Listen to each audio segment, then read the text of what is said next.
Hello everyone, welcome back to my channel travel with Rima and Krishna. চলে এসেছি তোমাদের কাছে নতুন একটা ব্লগ নিয়ে, গুয়াহাটি শিলং চেরাপুঞ্জি। তো তোমরা যারা গুয়াহাটি শিলং চেরাপুঞ্জি ঘুরতে যেতে চাইছো, অথচ কিভাবে ঘুরবে, কোন হোটেলই বা করবে, কি আইটিনারি তৈরি করবে, কিছুই বুঝতে পারছো না, তাদের জন্য এই ব্লগটা হতে চলেছে অত্যন্ত গুরুত্বপূর্ণ। তো কোথাও স্কিপ না করে এই ভিডিওটা দেখার অনুরোধ রইল। চলো আর বেশি কথা না বাড়িয়ে আজকের ব্লগটা শুরু করি। প্রথম দিন আমরা বাড়ি থেকে 12:30টার সময় বেরিয়ে গাড়ি করে প্রথমে ব্যান্ডেলে চলে এলাম। সেখান থেকে লোকাল ট্রেনে করে চলে এলাম হাওড়া স্টেশনে। আমাদের ট্রেন 1, 2, 3, 4, 5 সরাইঘাট এক্সপ্রেস বিকেল 4:05 হাওড়া স্টেশন থেকে ছাড়বে। ট্রেনটা এখনো পর্যন্ত হাওড়া স্টেশনে এসে পৌঁছায়নি। তো চলো আরও কিছু ইনফরমেশন তোমাদের সাথে শেয়ার করি। সেটা হলো, আমরা ব্যান্ডেল থেকে ট্রেনে হাওড়া স্টেশনে এসেছি, সেই কারণে আমরা হাওড়া স্টেশনের ভেতরেই পৌঁছেছি। তো যারা শিয়ালদা বা অন্যান্য যে কোনো স্টেশনের থেকে আসবেন, তারা বাস বা ট্যাক্সি করে হাওড়া স্টেশনের সামনে এসে এন্ট্রি পথ দিয়ে স্টেশনে প্রবেশ করবে। এখন আমাদের ট্রেন চলে এসেছে, আমাদের কোচ নম্বর ছিল M1। তো আমরা ট্রেনে উঠে যে যার মতো সিটে বসে পড়েছি। সারা রাত আমরা ট্রেনেই কাটিয়েছি। ট্রেন রিশিডিউল হওয়ার জন্য পরের দিন আমাদের গুয়াহাটি নামার কথা ছিল সকাল 9:30, কিন্তু ট্রেন রিশিডিউল হওয়ার জন্য সেকেন্ড ডে আমরা পৌঁছেছি সকাল 10টায়। গুয়াহাটি স্টেশনে প্রচুর কুলি আছে। তোমরা যারা গুয়াহাটি স্টেশনে নামবে তারা লাগেজের জন্য কুলি ভাড়া করতেই পারো। গুয়াহাটি স্টেশনে যে প্ল্যাটফর্মেই ট্রেনটা থামুক না কেন, তোমাদের সবাইকেই পল্টন বাজারে যেতে হলে 8 নম্বর প্ল্যাটফর্ম দিয়েই বেরোলে সুবিধা হবে। তো আমাদের হোটেলটা পল্টন বাজারেই ছিল, তাই 8 নম্বর দিয়ে বেরিয়ে অটো ভাড়া করে আমরা সুন্দরবন হোটেলে চেক ইন করেছি। সরাইঘাট এক্সপ্রেসের ফুল জার্নি ব্লগটা অলরেডি চ্যানেলে চলে এসেছে, ডেসক্রিপশন বক্সে লিংক দেওয়া আছে। তোমরা যারা যারা এখনো ব্লগটা দেখোনি তারা গিয়ে ব্লগটা দেখে এসো। হোটেলে চেকিং করে একটু ফ্রেশ হয়ে নিয়ে সেই দিনই আমরা কামাখ্যা মন্দিরে পুজো দেওয়ার জন্য বেরিয়ে পড়েছি। মন্দিরে যাওয়ার জন্য পল্টন বাজারের নেপালি মন্দিরের সামনে থেকে বাসে উঠতে হবে। এই বাস ভাড়া পড়েছে 15 টাকা। এই বাস আমাদের নামিয়ে দেবে মন্দিরের প্রথম গেটের সামনে। তারপর আমরা সেখান থেকে বাস বা গাড়ি করে যেতে হবে একদম কামাখ্যা মন্দিরের সামনে, যার রেট 10 থেকে 20 টাকা হতে পারে। মন্দিরে পৌঁছে পুজো দেওয়ার পর তোমরা যদি ভোগ প্রসাদ খেতে চাও, সেটা তোমরা খেতে পারো। কিভাবে এই ভোগ পাওয়া যায় সেটা জানার জন্য তোমাদের কামাখ্যা মন্দিরের ফুল ব্লগটা দেখতে হবে। যারা যারা এখনো পর্যন্ত ফুল ব্লগটা দেখোনি, ডেসক্রিপশন বক্সে লিংক দেওয়া আছে, তোমরা চাইলে সেটা দেখতে পারো। মন্দিরটা পুরো ঘুরে নিয়ে আমাদের হোটেল ফিরতে ফিরতে রাত হয়ে গিয়েছিল। এই হোটেলের পরিষেবা অত্যন্ত ভালো। যদি তোমরা এই হোটেলটি ভাড়া করতে চাও তাহলে ডেসক্রিপশন বক্সে নাম্বারটি দেওয়া রইল, তোমরা দেখে নিতে পারো। তোমরা তো দেখেইছো, লাঞ্চে আমরা মন্দিরের ভোগ প্রসাদ খেয়েছি, এখন ডিনার টাইম। তো আমরা এই হোটেলের নিজস্ব রেস্টুরেন্ট আছে, সেখান থেকে ডিনারে অর্ডার করে নিয়েছি হান্ডি মাটন ও বাটার তন্দুরি। এই রেস্টুরেন্টের প্রত্যেকটি খাবার, এমনকি চাটাও ছিল অত্যন্ত সুস্বাদু। এই হোটেলে আমাদের ডবল বেড এসি রুম পড়েছিল 1500 টাকা, আর ট্রিপল বেড এসি রুম পড়েছিল 2000 টাকা। তো রেট তো ওঠানামা করে সিজন অ্যান্ড আনসিজন। তো তোমরা আসার আগে ফোন করে রেটটা ট্রেনে বুক করে নিও।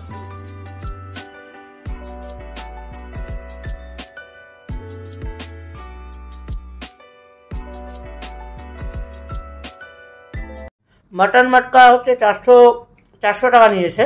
এই একটা মাটকা 400 টাকা। আর রুটি বাটার তন্দুরি 35 টাকা। 35 টাকা পিস। হ্যাঁ, 35 টাকা। ঠিক আছে, ভালো খাওয়া দাওয়া হচ্ছে। আমরা খাওয়া দাওয়া করি, আপনারাও খাওয়া দাওয়া করে নিন। আপাতত টাটা। তৃতীয় দিন।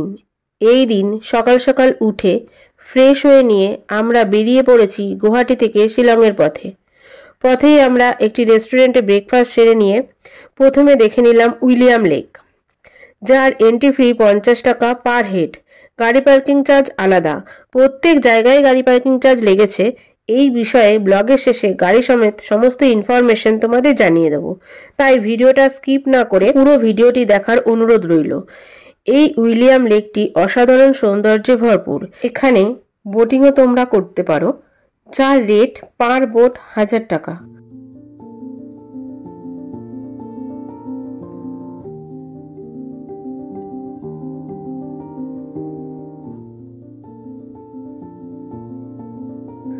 উইলিয়াম লেক দেখা কমপ্লিট করে সেখান থেকে বেরিয়ে আমরা দেখে নিয়েছি ডন বস্কো মিউজিয়াম, যার এন্ট্রি ফি ছিল 100 টাকা। ডন বস্কো মিউজিয়াম দেখার পর আমরা দেখে নিয়েছিলাম ওয়াটস লেক, যার এন্ট্রি ফি ছিল 50 টাকা পার হেড।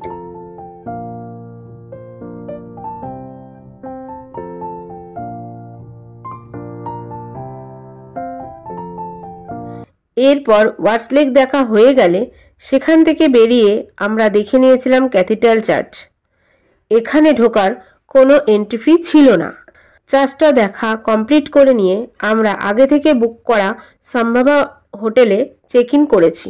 এই সম্ভাবা হোটেলে আমাদের 3 বেডরুমের ভাড়া পড়েছিল 1800 টাকা, আর ডবল বেডরুমের ভাড়া পড়েছিল 1300 টাকা নন এসি। সম্ভাবা হোটেলের ফোন নাম্বারটা ডেসক্রিপশন বক্সে দেওয়া রইল, তোমরা গিয়ে দেখে নিও। 4th ডে, এই দিন সকাল সকাল ঘুম থেকে উঠে ফ্রেশ হয়ে নিয়ে লাগেজ গুছিয়ে তাড়াতাড়ি ব্রেকফাস্ট সেরে নিয়ে গাড়ি করে বেরিয়ে পড়েছি শিলং পিকের উদ্দেশ্যে। এখানে এন্ট্রি ফি নিয়েছে 100 টাকা। এখানে সকলের একটি করে আইডি প্রুফ লাগবে, না হলে প্রবেশ করতে দেবেন না।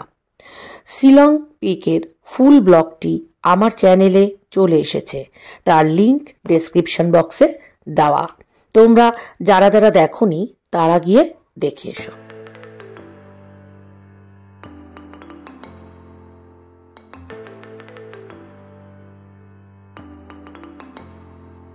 শিলং পিক দেখার পর আমরা দেখে নিয়েছি এলিফ্যান্ট ফলস, যার এন্ট্রি ফি নিয়েছে 50 টাকা।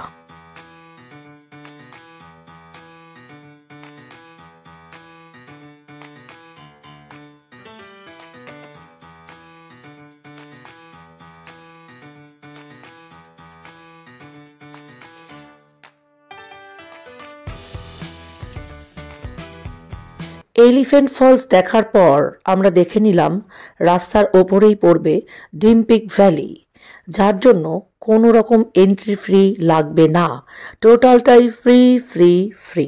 ডিম পিক ভ্যালি দেখা হয়ে গেলে আমরা আবার বেরিয়ে পড়েছি গার্ডেন অফ কেভসের উদ্দেশ্যে। এই গার্ডেন অফ কেভসের এন্ট্রি ফি লেগেছে 100 টাকা পার হেড, আর বাচ্চাদের জন্য 50 টাকা বিলো 12 ইয়ার্স। গার্ডেন অফ কেভসের টোটাল 11টি স্পট আছে।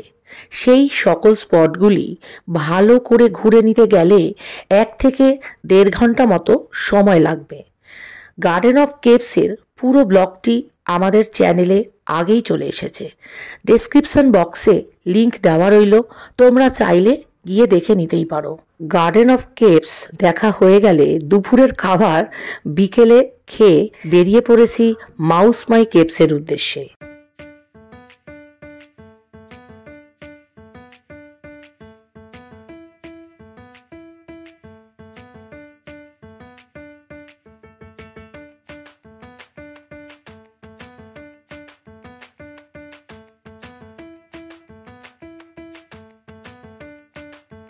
এই মাউস মাই কেভসের এন্ট্রি ফি ছিল 30 টাকা।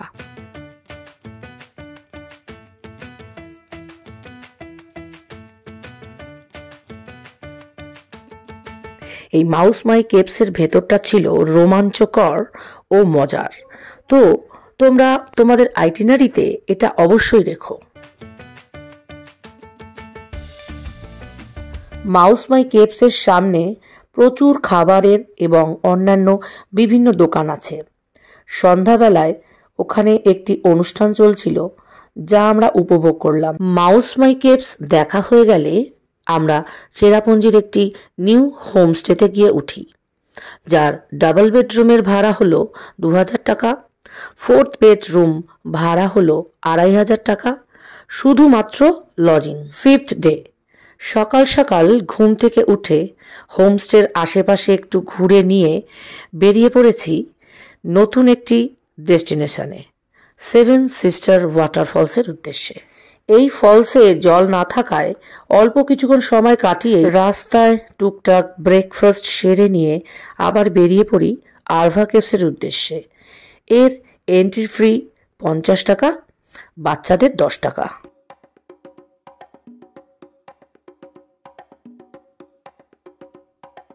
আরভা কেভসটি ছিল রহস্যময় ও মনোরম দৃশ্যে ভরপুর। আরভা কেভসটি পুরো ঘুরে দেখে নিতে সময় লাগবে প্রায় 1 ঘন্টা মতো। আরভা কেভসের ফুল ব্লগটি চ্যানেলে দেওয়া আছে, গিয়ে দেখে নিও। আরভা কেভস দেখা হয়ে গেলে আমরা বেরিয়ে পড়েছি প্রুট ফলসের উদ্দেশ্যে। এর এন্ট্রি ফি হলো 50 টাকা, বাচ্চাদের 20 টাকা।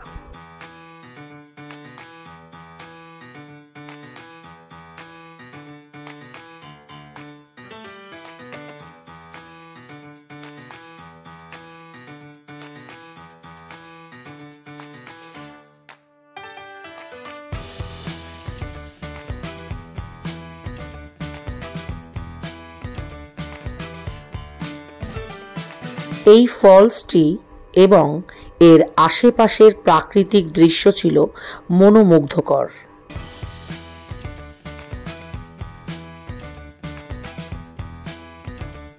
এই ফলসটি দেখা হয়ে গেলে দেন আমরা বেরিয়ে পড়ি লিংসিয়ার ওয়াটারফলসের উদ্দেশ্যে।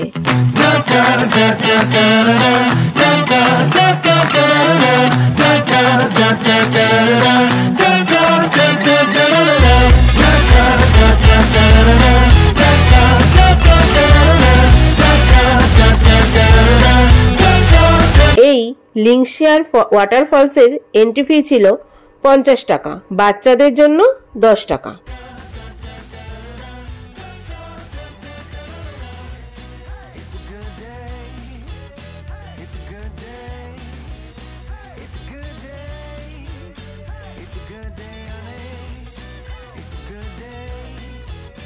এই লিংসিয়ার ওয়াটারফলসের ভেতরে প্রচুর দেখার স্পট রয়েছে। আমরা তো সবকটাই ভিজিট করেছি, তো তোমরা চাইলে তোমরাও এই সবকটি স্পট ভিজিট করতে পারো। খুবই প্রাকৃতিক সৌন্দর্যে ভরপুর এই ফলসটি।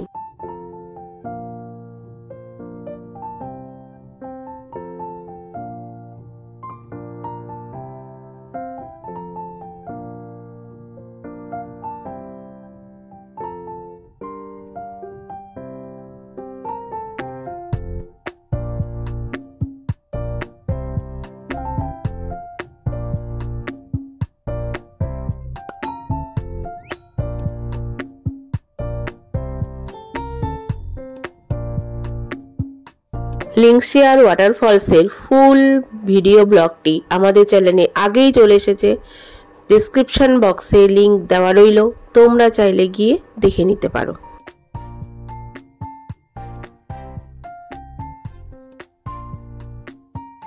এই লিংসিয়ার ওয়াটারফলসটি ঘুরে দেখার পর আমরা বেরিয়ে পড়েছি লাঞ্চ সারতে। রাস্তায় একটা ভালো রেস্টুরেন্ট দেখে ড্রাইভার দাদা দাঁড় করায়। সেখানে আমরা এত ঘোরাঘুরি করার পর উদরপূর্তি করে লাঞ্চ সারি।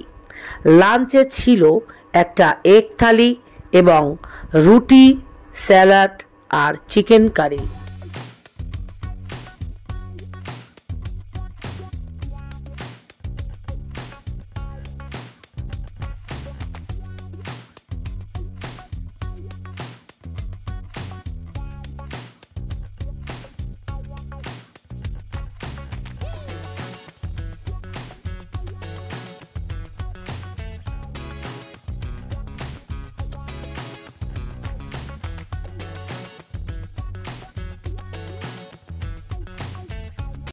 লাঞ্চ সেরে নিয়ে আমরা বেরিয়ে পড়ি সিঙ্গেল লিভিং রুট ব্রিজ দেখার জন্য, যার এন্ট্রি ফি 20 টাকা।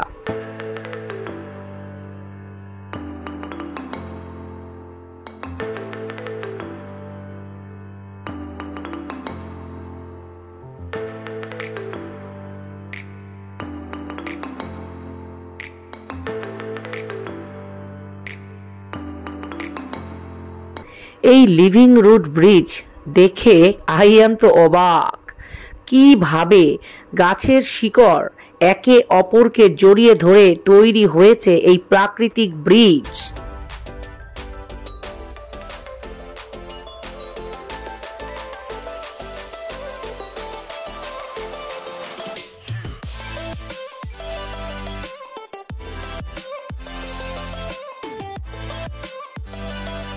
এই ব্রিজের ওপর দিয়েই বছর বছর মানুষ হেঁটে চলে বেড়াচ্ছে। তো তোমরা অবশ্যই আইটিনারিতে এইটি মিস করো না।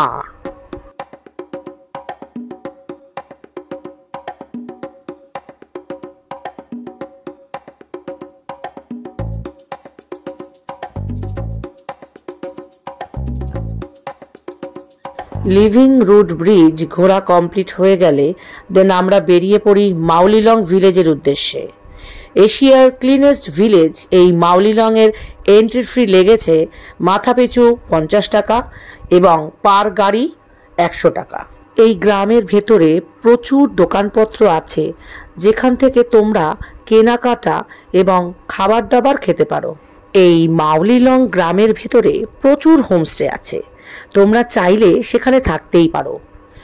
এই মাউলিলং ভিলেজের হোমস্টের ফোন নম্বর সহ কয়েকটি হোমস্টে নিয়ে একটি ফুল ব্লগ আমাদের চ্যানেলে আগেই চলে এসেছে, তোমরা চাইলে গিয়ে দেখে আসতে পারো। আমরা এই মাউলিলং ভিলেজের ভেতরের হোমস্টে পাইনি, তাই ভিলেজ থেকে একটু দূরে আরভি হোমস্টেতে বুকিং করেছি, যার নম্বর ভিডিওতে দিয়ে দিলাম, তোমরা চাইলে পজ করে দেখে নিতে পারো। 6 ডে এই দিন সকাল সকাল ঘুম থেকে উঠে লাগেজ গুছিয়ে নিয়ে বেরিয়ে পড়ি ডাউকির উদ্দেশ্যে। রাস্তায় যেতে যেতে দেখে নিলাম বোর হিল ওয়াটারফলস। এই ওয়াটারফলসটি দেখে আমরা সোজা পৌঁছে গেলাম ডাউকিতে। এখানে বোটে 2 রকম ভাড়া আছে, একটি 1000 টাকা আর একটি 1200 টাকা। 1000 টাকাতে 1 পাক ঘুরিয়ে নিয়ে চলে আসবে, আর 1200 টাকার ক্ষেত্রে একটি আইল্যান্ডে দাঁড় করাবে অন্তত 5 থেকে 10 মিনিটের জন্য। আর একটি বিষয় এই ব্যাপারে বলে রাখি, এখানে প্রত্যেকটি বোটে দাঁড় চালক বাদ দিয়ে 3 জন বসতে পারে, তবে 3 জনই বসো বা 1 জনই বসো, ভাড়া 1000 বা 1200 যেভাবে তোমরা ভাড়া করবে। তবে আমরা 2 জন আছি, তাই আমরা দুজনাই 1200 টাকা দিয়েই বোটটা ভাড়া করেছি। এই ডাউকি থেকে বেরিয়ে আমরা আজকে আরও একটি স্পট দেখতে বেরিয়ে পড়লাম সাংপাডাংয়ের উদ্দেশ্যে। এই সাংপাডাংয়ে এন্ট্রি ফ্রি ছিল 50 টাকা। এখানে তোমরা ডাউকির মতো বোট রাইড করতে পারো, ভাড়া মোটামুটি একই রকম। এই সাংপাডাংয়ের উপরে একটি সাসপেনশন ব্রিজ আছে, এই ব্রিজটি অবশ্যই তোমরা ভিজিট করো, আমরাও উঠেছি। সাংপাডাং দেখা হয়ে গেলে বেরিয়ে পড়েছি কাংসুরি ওয়াটারফলসের উদ্দেশ্যে।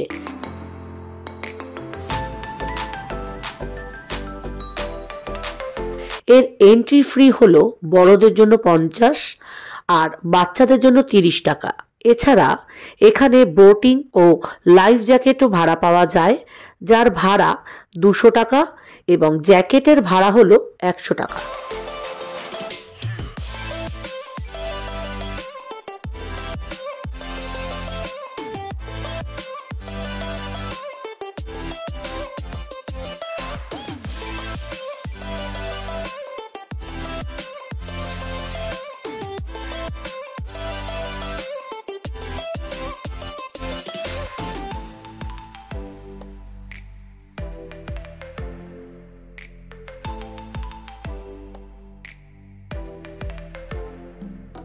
ক্রাংসুরি ওয়াটারফলস ঘুরে দেখার পর আমরা আবার বেরিয়ে পড়েছি শিলংয়ের পথে। শিলং পৌঁছে সন্ধ্যাবেলায় ঘুরে নিলাম পুলিশ বাজার।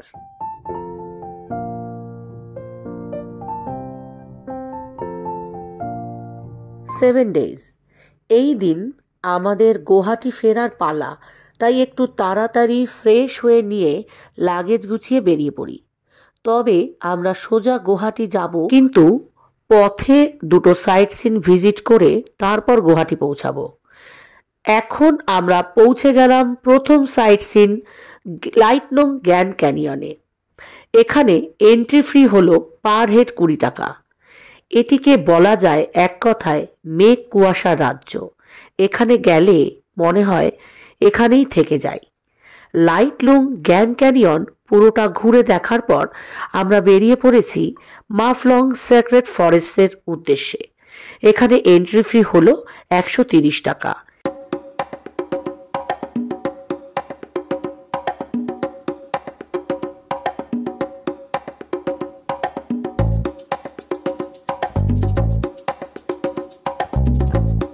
এই সেক্রেট ফরেস্টে তোমরা খাসি হেরিটেজ ভিলেজ দেখতে পাবে, যার এন্ট্রি ফি হলো 30 টাকা।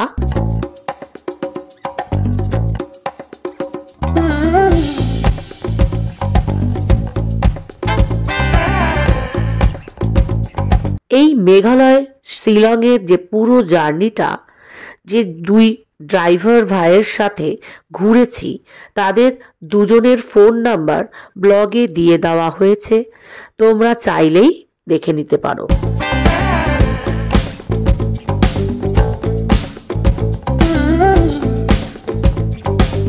আজ আমাদের শিলং মেঘালয়ের লাস্ট ডে।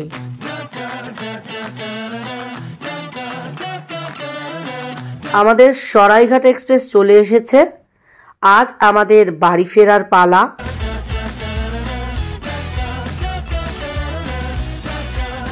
আমরা ফেরার সময় সেকেন্ড এসি কেটেছি।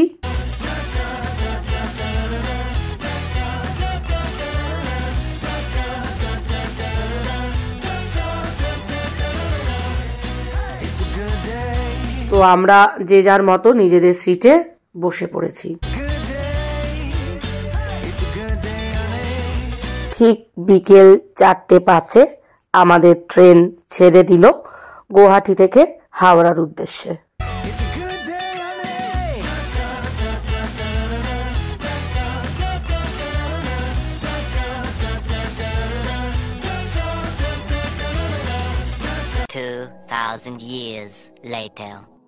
তাহলে তোমরা মেঘালয় আর গুয়াহাটির ফুল জার্নিটা আশা করি সবাই দেখেই নিয়েছো।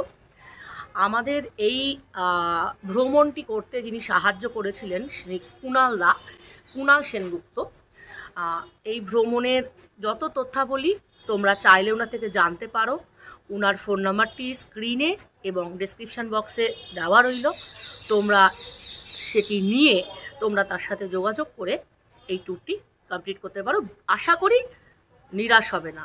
আর সবশেষে যেটা বলার, যদি আমাদের এই ব্লগটি তোমাদের কাছে ভালো লেগে থাকে আর এই ব্লগ দেখে তোমাদের যদি কোনো রকম হেল্প হয়ে থাকে, তাহলে আমাদের পাশে থেকো, আমাদের চ্যানেলটি সাবস্ক্রাইব করতে ভুলো না, আর পাশে থাকা বেল আইকনটি ক্লিক করে দিও। আর হ্যাঁ, লাইক শেয়ার কমেন্ট করতে কিন্তু একদম ভুলো না। তোমরা ভালো থেকো, সুস্থ থাকো। আবার নতুন একটি ব্লগ নিয়ে দেখা হচ্ছে তোমাদের সাথে খুব শিগগির, তাড়াতাড়ি। আজকের মতো টাটা।